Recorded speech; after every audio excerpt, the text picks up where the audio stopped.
I don't remember there being so many unregistered recreational vehicles in Los Angeles County. That's RVs. To the younger folks, the millennials, the HoBros, etc., they have fully romanticized this niche lifestyle of van life. But van life is a totally different thing than RV life. RV life, or RVing, is an outdated, old people thing. The whippersnappers have forgotten all about the plywood and fiberglass RVs. The flagship Winnebagos. HoBros think that RVs are for retirement-age people. And those old people would be happily RVing. That was until the gas prices got so expensive. Van life, on the other hand, is based on living in a late model, tall, delivery-style van, think Amazon delivery van, customized into a little home on wheels. The Mercedes-Benz vans, the Ram vans, the Ford vans, or the Nissan vans, they are basically commercial work vehicles with very efficient powertrains.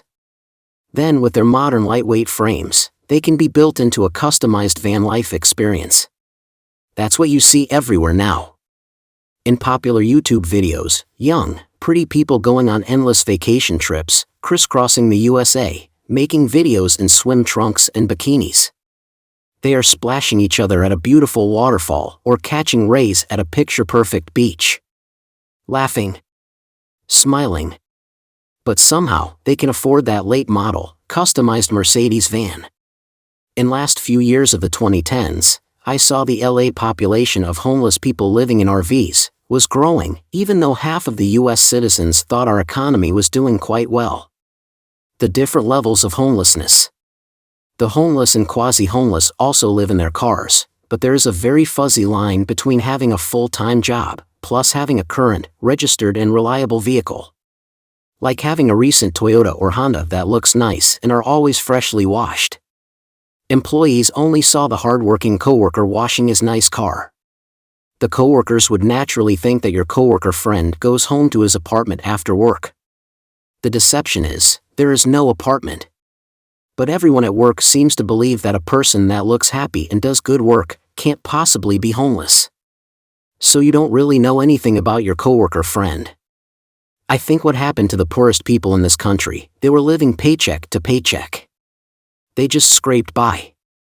These honest but poor people liked Los Angeles, tried to live here and were willing to pay their rent, and then the pandemic hit.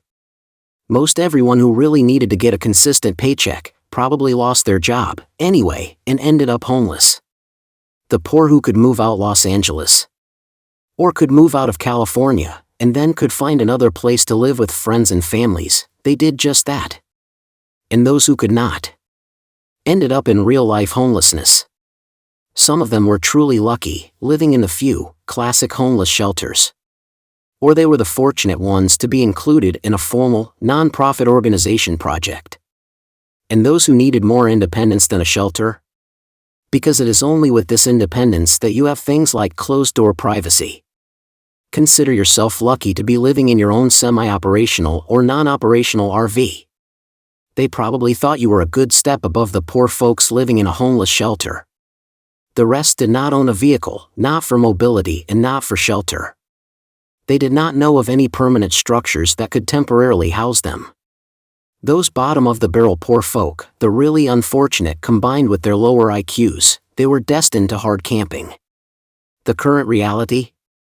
Today, hard camping usually means living in a light, temporary, fold-up nylon camping tent.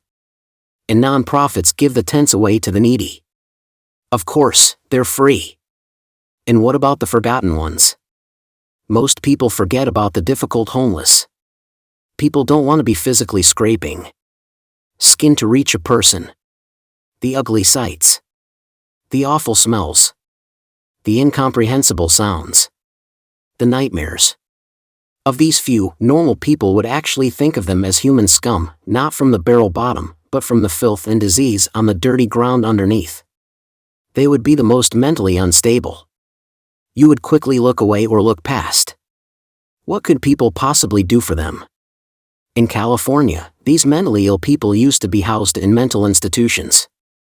A bed, with nurses to help. Medication and health care with some form of dignity. Not anymore. They live on the streets. the last but fast-growing group of the difficult others. Those literal scumbags are the heavy drug addicts.